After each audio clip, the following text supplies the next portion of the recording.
Hai, saya Sri Sumahardani, founder dan owner dari Sri Sumahardani Academy.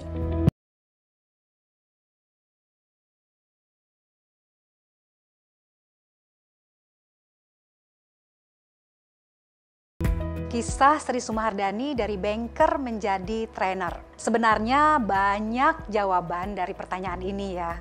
Yang pertama, dari dulu saya memang terkenal suka sekali cerita. Sampai malu saya ya. Jadi kalau di kelas dulu saya tukang cerita, seneng ngomong, seneng bicara ya. Makanya jadi trainer. Nah biasanya orang yang senang bicara, senang ngomong itu harus ada wadahnya. Dari dulu saya senang sekali mengikuti lomba-lomba yang namanya baca puisi, lomba pidato, menjadi presenter, MC dan sebagainya. Itu sebenarnya alasan pertama saya kenapa jadi trainer. Jadi hobi berbicara. Yang kedua, nah dari dulu saya juga pernah punya cita-cita senang berbagi ilmu. Kalau cita-cita senang berbagi ilmu tentunya menjadi guru.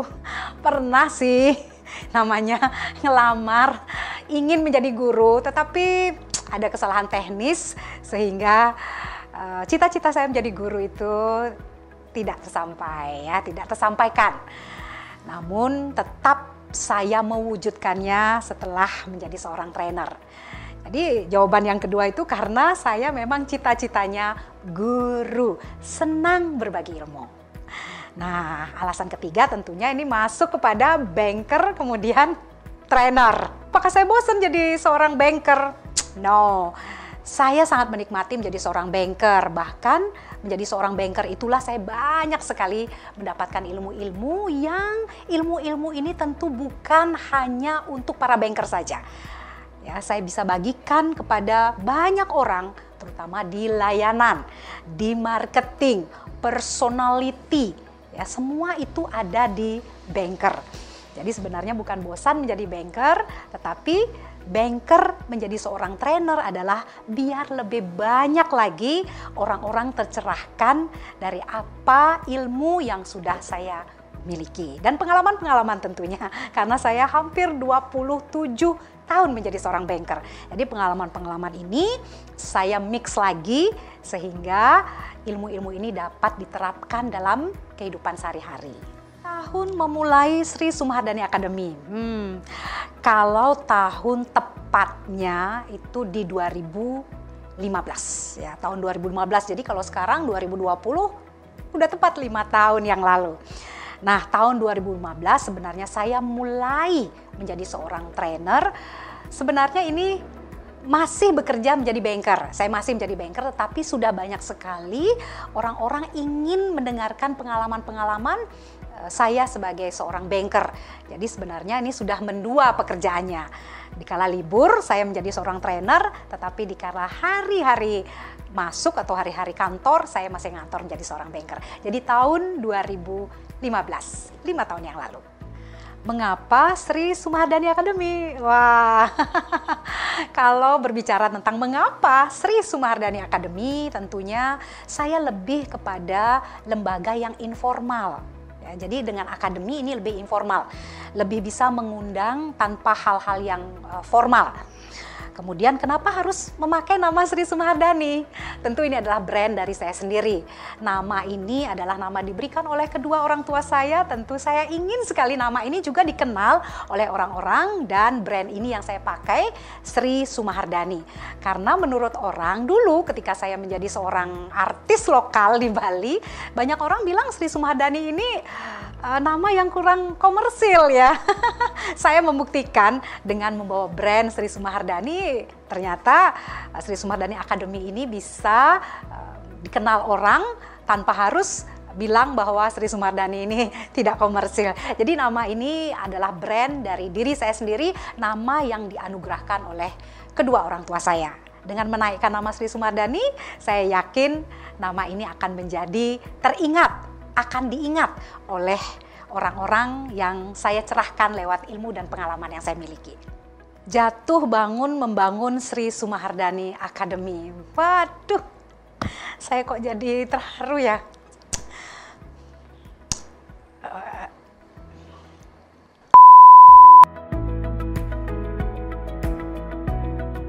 Saya yakin kalau orang memulai sebuah usaha, orang mempunyai usaha, pasti ada jatuh bangunnya. Begitupun saya membangun brand Sri Sumardani Academy, saya selalu teringat bagaimana saya memulai sebuah yang namanya dunia bisnis trainer. Ini gampang-gampang susah ya. Di satu sisi saya sudah dikenal menjadi seorang artis lokal karena saya penyanyi ya, penyanyi Bali, sering muncul di televisi juga. Di satu sisi saya adalah seorang banker dan saya harus membangun brand saya yang baru yaitu seorang trainer. Tentu ini memerlukan kreativitas, memerlukan apa kelebihan-kelebihan saya yang harus saya tonjolkan untuk menjadikan trainer ini menjadi usaha bisnis yang menjanjikan. Jatuh bangun tentu saja. Saya pernah yang namanya mulai usaha trainer. Mungkin orang tersebut belum mengenal yang namanya Sri Sumardani, ditanya macam-macam dan kebetulan yang sebagai manajernya adalah Pak Eko Juriarto. Pak Eko Juriarto adalah suami saya sendiri yang manajer keuangan, manajer pelatihan, manajer semuanya sampai driver semuanya dipegang oleh Pak Eko. Kami membangunnya dari benar-benar luar biasa. Jadi ketika besok mau trainer, mau mentraining orang besok, saya dengan Pak Eko itu satu malam, satu hari itu tidak tidur untuk menyiapkan yang terbaik sebagai seorang trainer. Tentu kalau menjadi seorang trainer harus mempunyai jam terbang yang tinggi. Sedangkan saya waktu itu baru mulai membangun. Namun syukur sekali kalau saya mempunyai ilmu yang namanya segitiga ya. Jadi segitiga ini yang saya pakai. Membangun usaha untuk seorang trainer ada 3. Jadi yang pertama ada me, terus yang di atas tuh ada konten, yang di sebelah kanan ada namanya deliver. Saya kuatkan di deliver dulu. Bagaimana cara penyampaian saya? Kelebihan saya apa? Ya, ini yang harus saya mulai bangun. Tapi tentu ada beberapa hal yang sangat menyedihkan ya. Namanya juga jatuh bangun. Ketika saya memulai, sudah resign sebagai seorang banker, memulai dari nol yang namanya bisnis trainer. Ya seperti biasa, saya gratiskan dulu ya. Yang penting saya mempunyai pengalaman dulu untuk berbicara di hadapan orang. Ya saya gratiskan, saya telepon teman-teman yang punya usaha, bagaimana kalau saya training karyawannya gratis gitu ya. Dan ini menjadi pengalaman yang menarik. Bagaimana kalau kita membangun usaha itu yang penting niatnya dulu. Kalau berbisnis trainer, niatnya harus satu dulu nih, berbagi ilmu. Jadi kalau kita membangun yang namanya sebuah bisnis trainer, niatkan dulu bahwa kita ini adalah membagi pengalaman dan ilmu kepada orang lain, bukan menjadi guru. Ya. Tapi pertanyaannya pasti begini, apakah pernah nggak dibayar gitu ya? Atau pernah dijanjiin dibayar tapi nggak dibayar gitu? Pernah ya? Pernah, wah saya sudah siap sebagus-bagusnya dengan audien yang banyak. Tapi entahlah mungkin salah kami di Sri Sumardani Academy, belum ada perjanjian, saya sudah langsung mau menjadi trainer, kemudian ya sampai sekarang tidak terbayarkan ya. Tapi terima kasih terbayarkan oleh senangnya ya orang-orang yang menerima ilmu dan pengalaman dari saya. Cerita sedikit tentang sang penyihir. Ini adalah pertanyaan yang wajib hukumnya untuk ditanyakan. Kenapa kok saya ada salam senyum sang penyihir? Sang penyihir itu artinya senyum, ya senyum. Yang pertama, ya saya yakin bahwa dengan senyuman kita sudah menang dari orang lain. Makanya saya selalu berada di mana-mana. Berikanlah senyumanmu terlebih dahulu, maka kemenangan akan ada pada dirimu. Ya, itu yang pertama. Kemudian, kenapa sang penyihir? Nah, kembali lagi, yang menyihir itu adalah senyuman. Ketika saya tersenyum, seolah-olah orang yang ada di hadapan saya, ya, audiens saya tersihir oleh apa yang saya katakan, oleh apa yang saya sharingkan kepada mereka. Dan tentunya satu lagi, ya, kenapa sang penyihir ini ada pada layanan? Nah, ini yang paling penting. Salam senyum sang penyihir dalam layanan. Dalam layanan saya sangat menginginkan bagaimana seorang pelaku-pelaku layanan tersebut bisa seolah-olah menyihir para pelanggannya dengan layanan yang dia berikan. Jadi sekarang semakin terkenal bahwa Sri Sumahardani adalah sang penyihir. Sebenarnya adalah salam senyum sang penyihir. Seolah-olah saya bisa menyihir orang lain. Bagaimana? Di depan ini tersihir semua oleh saya. Apa tips dalam memulai karir? Dalam memulai karir sebenarnya banyak sekali. Saya berpengalaman berkarir di sebuah BUMN. Tipsnya yang pertama adalah integritas ya. Jadi kalau Anda, sahabat-sahabat di sini ingin berkarir, yang pertama adalah integritas. Integritas itu termasuk attitude. Jadi pertama kali attitude. Banyak orang bilang kepintaran, no. Ya, berkarir ada attitude. Yang pertama attitude. Yang kedua biasanya ini orang yang hebat karirnya, dia itu mau direpotkan oleh pekerjaan-pekerjaan tambahan yang tidak ada dalam jobnya. Saya mengalami sendiri ya, ketika job saya seumpama 1, 2, 3, 4, 5. Tetapi karena saya bisa nyanyi, saya bisa nge-MC ya, kemudian saya bisa membuat sebuah event, ditambah-tambahlah pekerjaan saya. Menjadi MC lah, nyanyilah, di saat orang lain tidur, kita masih bekerja. Ya, jadi yang pertama adalah integritasnya selalu ya ada dalam diri kita, karena inilah yang menentukan keberhasilan. Kemudian yang kedua tentunya mau direpotkan oleh pekerjaan-pekerjaan lain. Nah yang ketiga ini penting sekali. Ketiga ini bagaimana kita menjadi orang yang menyenangkan. Itu penting untuk karir ya. Menyenangkan jangan hanya kalau kita menjadi atasan, jangan hanya menyenangkan kepada bawahannya saja, tetapi semua level. Senang bawahan, menyenangkan atasan, menyenangkan teman-teman sejawat kita. 3 tips ini harus dimiliki dalam karir ya. Apa yang tidak boleh dilakukan dalam menjalankan sebuah bisnis? Saya menjalankan bisnis ini tentunya tidak mudah ya, artinya membangun, sekarang udah masuk ke tahun ke-5, pasti ada hal-hal yang tidak boleh kita lakukan dalam bisnis. Dan ini bisa dilakukan juga di bisnis-bisnis lain. Mungkin sama, saya sangat pantang sekali untuk yang namanya tidak berkomitmen. Ya, komitmen, satu ini harus penting. Komitmen dalam artian apa?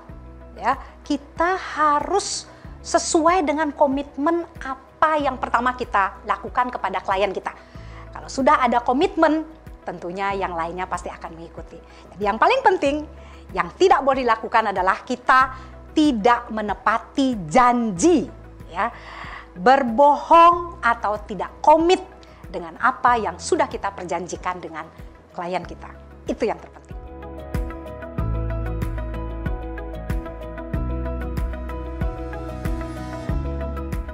Sebentar, saya mikir dulu ya, perasaan, logika. Kalau perempuan ini ya, biasanya dia perasaannya lebih dalam, sama seperti saya, ya. Semua wanita itu mempunyai perasaan yang jauh lebih peka daripada laki-laki. Nah, di sini wanita selalu dianggap bekerja hanya dengan perasaan bukan logika. Saya mematahkan hal ini ya, karena saya lama juga di HRD dan sekarang saya menjadi konsultan dari SDM. Wanita ketika meniti karir, dia harus menyeimbangkan antara perasaan dan logika. Ya, harus seimbang. Bahkan kalau dalam hal mengambil keputusan, sebenarnya wanita ini lebih kuat dan lebih tajam. Saya mempunyai atasan atau yang selevel dengan saya, laki-laki, biasanya sulit sekali mengambil keputusan. Tetapi perempuan, walaupun perasaannya lebih dalam, tetapi logikanya jauh lebih jalan ketika mengambil sebuah keputusan. Jadi harus sama-sama berjalan dengan seimbang, dan saya yakin wanita atau perempuan dapat melakukan hal ini dengan baik. Ya, ketegasan. Kemudian bagaimana cara Sri Sumahardani bisa menjadi sosok tauladan bagi wanita? Nah, kalau bilang tauladan ya, saya kadang-kadang malu. Jadi saya sebenarnya belum menjadi seorang wanita yang patut diteladani oleh orang lain. Jadi belum sebenarnya menjadi seorang wanita yang diteladani oleh orang lain. Namun karena saya banyak memberi inspirasi kepada orang lain, maka saya wajib untuk memberikan hal-hal baik di hadapan masyarakat. Ya, jadi kembali lagi, hal-hal baik inilah yang kita sebarkan kepada orang lain agar kita bisa menjadi toladan bagi mereka. Banyak ini influencer atau orang-orang yang berpengaruh kepada orang lain membawa dua sisi baik dan sisi buruk. Orang itu meniru itu lebih banyak kepada kadang-kadang yang buruk. Dia melakukan seperti itu, ikut. Jadi marilah kita menjadi toladan bagi orang lain dengan mencitrakan diri kita di hadapan masyarakat, di hadapan orang lain itu dengan hal-hal yang baik tentunya. Dan satu lagi, menjadi toladan itu mudah sekali sebenarnya caranya, yaitu tergantung dari tujuan hidup kita ya. Jadi kalau tujuan hidup kita membahagiakan orang lain, tentu hal-hal toladan inilah yang akan selalu kita lakukan setiap harinya. Nilai seni terhadap pekerjaan menurut Anda. Seni. Banyak orang banyak orang yang menilai saya adalah seorang seniman ya. Betul sekali, karena saya juga mempunyai kelebihan di dalam hal seni. Nah, bagaimana seni dalam pekerjaan? Kalau orang seni atau seniman, dia senang sekali membuat karya, ya, yang dapat menyenangkan hati orang lain. Seni lukis, orang melukis sehebat-hebatnya agar orang lain senang melihat lukisannya. Ya. Menyanyi, orang menyanyi dengan semerdu-merdunya agar orang lain yang mendengarkan juga terhibur. Dalam pekerjaan bagaimana? Nah, kalau dalam pekerjaan kita bisa membawa seni ini dengan baik, maka dalam pekerjaan kita akan bisa menyenangkan hati orang lain. Ya, bekerja dengan seni, bagaimana bekerja tersebut berkarya. Jadi kerja pasti kita ganti dengan karya, karena tidak ada orang menyebutkan ya karya seni, kerja seni, tidak ada ya. Pasti karya seni. Jadi ketika kita berkarya itu dalam pekerjaan, pasti hasilnya akan jauh lebih maksimal. Karena apa? Karena dalam seni kita selalu senang untuk membahagiakan orang lain. Sama seperti pekerjaan. Visi for the next 10 years. Visi apa 10 tahun ke depan dari Sri Sumardani Academy? Ini harus saya jawab ya. Saya 10 tahun ke depan masih mikir nih, kira-kira saya masih hidup apa enggak ya? Kita tidak tahu usia ya. Tapi saya harus punya misi, walaupun kita tidak tahu hari ini atau besok mengakhiri usia kita di dunia ini, tapi harus punya visi ke depan. 10 tahun lagi, saya menginginkan Sri Sumardani masih tetap di lembaga yang informal. Banyak juga orang yang kecewa sebenarnya, kenapa sih Bu Sri tidak membuat sekolah khusus yang formal untuk Sri Sumardani Academy. Saya hanya menginginkan 10 tahun ke depan mudah-mudahan usia saya panjang, saya masih bisa sharing kepada siapapun yang memerlukan ilmu dan pengalaman dari saya. Dalam bentuk tetap informal. Apa yang diketahui tentang public speaking? Nah, ini nih, bicara tentang public speaking, orang kadang-kadang ogah untuk mempelajari yang namanya public speaking. Padahal public speaking ini penentu keberhasilan orang, baik berkarir, bermasyarakat, ataupun menjadi panutan bagi orang lain. Public speaking ini sebenarnya adalah ilmu yang sehari-hari kita jalankan. Namun ada orang menilai public speakingnya tidak baik dan public speakingnya baik.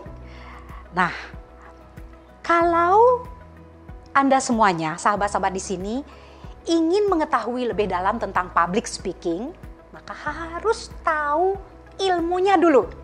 Ya, ingat ilmunya dulu yang benar, karena banyak orang bilang saya sudah bisa bicara, tidak butuh lagi yang namanya ilmu public speaking. Nah, sebagai pakar public speaking, ini tentu sangat keliru ya, karena dalam public speaking itu ada ilmunya. Selain memang harus mempunyai jam terbang yang tinggi. Ilmunya ini harus kita dapatkan yang benar agar apa yang kita pelajari kita bisa praktekkan dan Nah, tunggu hasilnya nanti. Pasti Anda semuanya yang benar-benar memahami, mempraktekkan, dan tahu ilmu public speaking ini membuat karirnya, hidupnya akan jauh lebih bermanfaat bagi orang lain.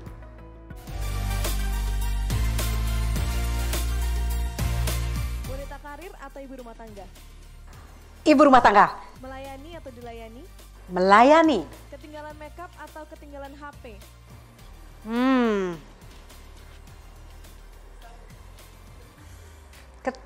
Ketinggalan makeup atau HP? Makeup deh. Maksudnya ketinggalan HP aja deh. Ya udah deh. Saya nggak bisa kalau nggak tanpa makeup ya. Nggak bisa nyihir orang. Menyayangi suami atau disayangi suami? Menyayangi.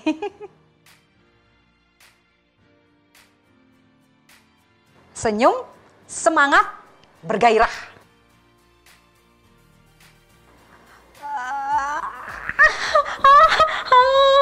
Apa itu namanya? Rujak cingur. Rujak cingur. Saya nggak suka. Pesan bagi netizen yang ingin memulai public speaking.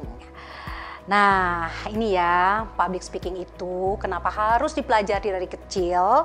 Karena orang tidak bisa akan tiba-tiba menjadi seorang speaker, menjadi seorang public speaker yang hebat. Nggak bisa, karena ini butuh proses.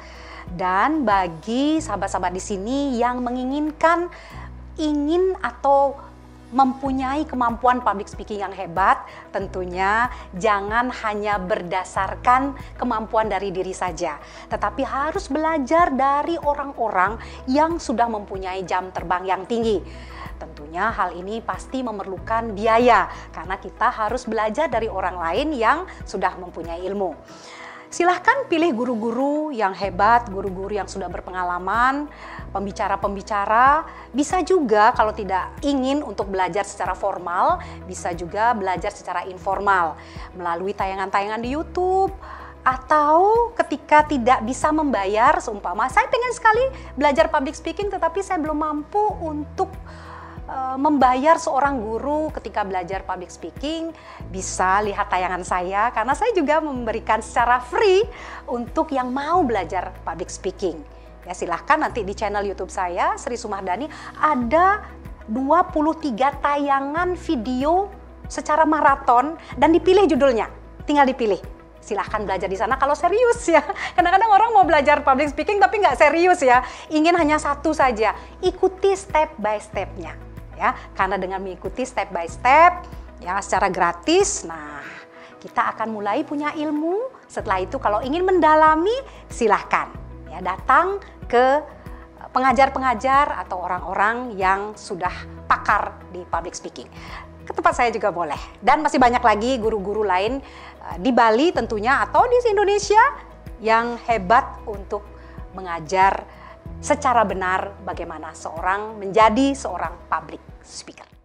Di ujung kemarau panjang yang gersang dan menyakitkan, kau datang menghantar berjuta kesejukan. September ceria, September ceria, September ceria, milik kita bersama. Saya Sri Sumardani, saksikan terus Mag TV, Magnificently Inspiring. Salam senyum sang penyihir Sri Sumardani. Dah, sampai jumpa lagi.